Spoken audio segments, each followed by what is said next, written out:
Certo, gente. Hoje a gente vai resolver essa questão, a questão 138 da prova amarela do Enem 2023. Essa é uma questão de razão e proporção. Ela é uma questão bem simples. Eu vou explicar aqui para vocês principalmente a parte que a galera mais confunde. Tá. Primeiro eu queria dar uma pincelada para vocês, é claro. Tipo, o que é razão e o que é proporção? Coloquem aí nos comentários o que é razão e o que é proporção. Mas eu vou dar um exemplo aqui para vocês. De uma razão. Razão, ela é simplesmente uma divisão. Por exemplo, 1 dividido por 2. Isso aqui é uma razão. Por exemplo, 10 dividido por 2. Isso aqui é uma razão também. São divisões. É simples assim. E uma proporção, eu vou dar uma definição bem legal aqui para vocês, certo? Uma proporção, ela é uma igualdade entre duas razões. Por exemplo, 1 sobre 2 é igual a 2 sobre 4. O que significa dizerem que essas duas razões são proporcionais? Deixa eu fazer o desenho delas aqui, ó. Vamos usar o exemplo de pizza, que normalmente vocês entendem melhor. Aqui, ó. Vamos desenhar uma pizza. E como fala nessa primeira proporção, vamos dividir ela em dois pedaços. E desses dois pedaços, a gente vai fazer alguma coisa com esse primeiro. Vamos comer esse primeiro. Agora vamos desenhar essa outra razão aqui. Essa outra pizza. Nessa pizza, a gente vai dividir ela em 4 pedaços. E vamos comer 2 deles. Comemos 1, comemos 2. Vocês percebem, fica até bem fácil de vocês perceberem isso, né? Que uma mesma parcela da pizza foi comida. Por que isso acontece? Porque essas duas razões representam a mesma quantidade. Elas são iguais. Isso aqui significa que essa razão, vocês podem ler assim, é igual a essa razão. Mas o que é o cálculo proporcional? O cálculo proporcional, ou como muitos de vocês vão conhecer melhor, regra de 3, é simplesmente isso, uma regra de 3, onde vocês vão ter 3 números e vão tentar descobrir um quarto. Por exemplo, vamos lá, deixa eu pensar.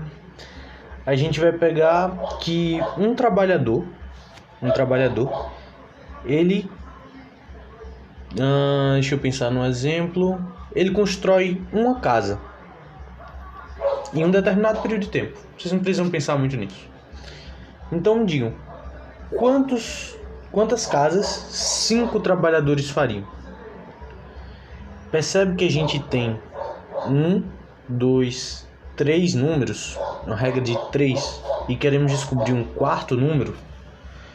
Isso aqui é um cálculo proporcional. A gente vai descobrir que proporção é essa e aplicar nesse próximo para descobrir esse x. E para fazer isso, a gente vai usar justamente essa igualdade entre razões. A gente vai pegar aqui 1 sobre 5, que é igual a 1 sobre x. E vamos multiplicar os números assim, ó, em x. Ou seja, a gente vai multiplicar o 5 por 1 e o x por 1. 1 vezes x dá x. 5 vezes 1 dá 5. Então aqui a gente já tem o nosso resultado. X é igual a 5. Ou seja, como a gente talvez já tenha até percebido quando eu estava perguntando isso, esses 5 trabalhadores, eles vão construir 5 casas. Ou seja, 1 sobre 5, essa razão aqui, é proporcional a 1 sobre 5. Na verdade são iguais, né? Mas enfim. Agora vamos vir aqui para a questão em ler. Um controlador de voo dispõe de um instrumento que descreve a altitude de uma aeronave em voo em função da distância em solo. Essa distância em solo é a medida na horizontal entre o ponto de origem do voo. Tá, deixa eu só marcar essa parte aqui, ó. Medida na horizontal entre o ponto de origem do voo até o ponto representa a projeção ortogonal da posição da aeronave em voo no solo. Muita gente aqui se confundiu nessa parte, mas é até que bem óbvio quando vocês pensam no exemplo do avião. essa distância em solo é justamente a altitude dela. A distância de uma aeronave até o solo é a altitude dela, é quão alto ela está. Isso é justamente isso. Essas duas grandezas são dadas numa mesma unidade de medida. A tela do instrumento representa proporcionalmente as dimensões reais das distâncias associadas ao voo. A figura apresenta a tela do instrumento depois de concluída a viagem de um avião, sendo a medida do lado de cada quadradinho de malha igual a 1 centímetro. Ou seja, cada quadradinho desse aqui tem 1 centímetro. Tá. Essa tela apresenta os dados do voo, cuja maior altitude alcançada foi de 5 km. A escala em que essa tela representa as medidas reais é... Tá, primeiro vamos pensar. O que significa que a maior altitude é de 5 km? Significa que esse ponto aqui, ó, que é justamente o ponto mais alto, ou seja, o tamanho de um quadradinho, vale 5 km. Mas na folha, claro que eles não tinham 5 km a escrever, então eles usaram uma escala. Eles fizeram isso em uma proporção. Em que proporção é essa? Em que escala é essa? É o que a questão está querendo descobrir. Então vamos fazer isso. Olha, teve muita gente que pensou simplesmente 1 sobre 5. Que a escala está em 1 sobre 5. E já colocou essa alternativa A aqui. Mas está errado. Por quê? Porque tem uma coisa que você tem que prestar muita atenção. Que na razão que de uma escala, no caso, a unidade do numerador e a unidade do denominador tem que ser iguais. E aqui, ó, uma está em centímetro e a outra está em quilômetro. Então a gente tem que fazer essa conversão. Como a gente faz essa conversão? Vamos lá. Vamos desenhar só os principais. Centímetro, metro, quilômetro. Se vocês querem passar de quilômetro para metro, aqui, a gente vai multiplicar esse número por 1000. Afinal de contas, 1 quilômetro tem 1000 metros. E para passar de metro para centímetro? Vamos lá. Quantos centímetros tem 1 metro? 100, não é? Então a gente vai multiplicar por 100.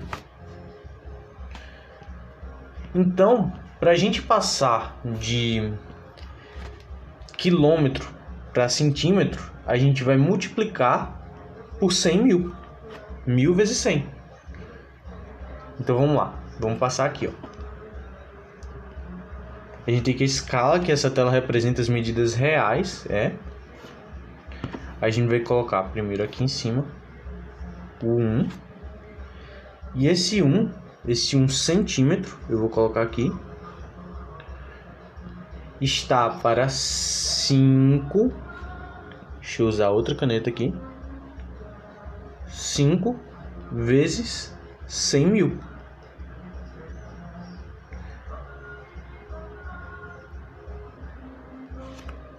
Centímetros também, que a gente fez a conversão. Tá, aí o que vai acontecer aqui?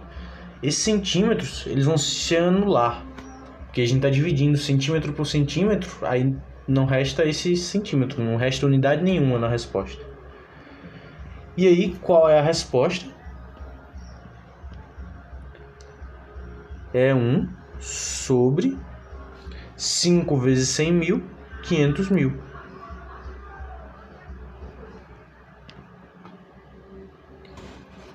Um sobre 500.000 tá aqui, ó.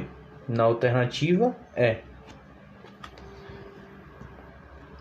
Tá, gente. Essa foi essa pequena revisãozinha de razão e proporção com essa questão do Enem, essa questão que foi uma questão fácil, sim, e que sempre, recorrentemente cai no Enem. Então, vocês devem sim estudar esse assunto, não devem negligenciar. Se quiserem, eu posso até voltar depois nesse assunto e passar alguma coisa mais da base até o final, para vocês conseguirem fazer todas as questões possíveis do Enem.